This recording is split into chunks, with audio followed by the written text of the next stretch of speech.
Now, as my understanding, we start a big problem in the beginning, the day, they assassin, they murder, President Diệm. The perception of Diệm by the Americans was that he was a very dictatorial person, but many South Vietnamese supported him because he was a person who portrayed himself as being deeply nationalistic. He was trying to build the country without a great deal of American support.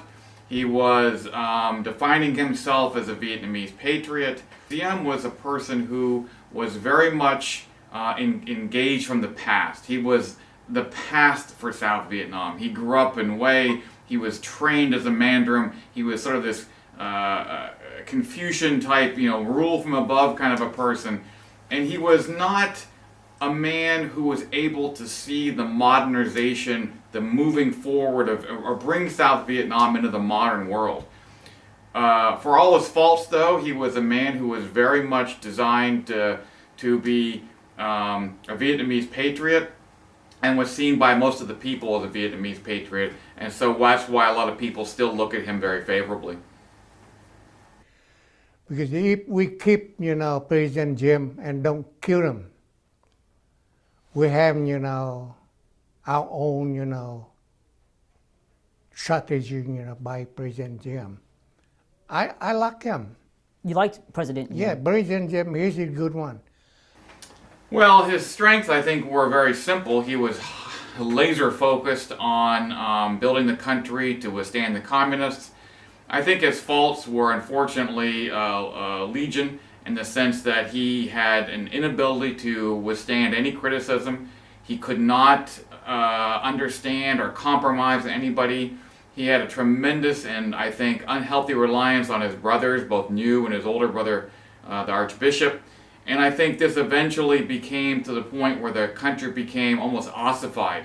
And the longer it went on, the more inability he had to understand or take criticism, the more difficult it became for anybody else to give him any advice to help him win the war. And so as time went on, he began to lose the people and hence lose the war.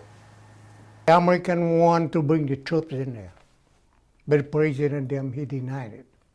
He surrendered himself in a Catholic church on the morning of November 2nd, and then he was taken into, he and his brother were taken into an armored personnel carrier, and then they were killed by General Ming's aide. Then the consequences of that is a military government took over. Although people don't realize that General Nguyen Van Minh was going to try to turn power eventually back over to a civilian government, but then there was a counter coup on January 30th, roughly 3 months later. This began a series of military governments and civilian governments that almost brought South Vietnam to its knees, mainly because they were unable to sort of create a situation where they could unify the South Vietnamese people. Diệm iron rule had kept the sort of the different parts of South Vietnamese society, the Buddhists, the Catholics, rural versus urban, intellectuals versus uneducated. There's all these different strains in the South Vietnamese community, and once Diệm was gone, once his iron rule holding that all together was gone, they exploded.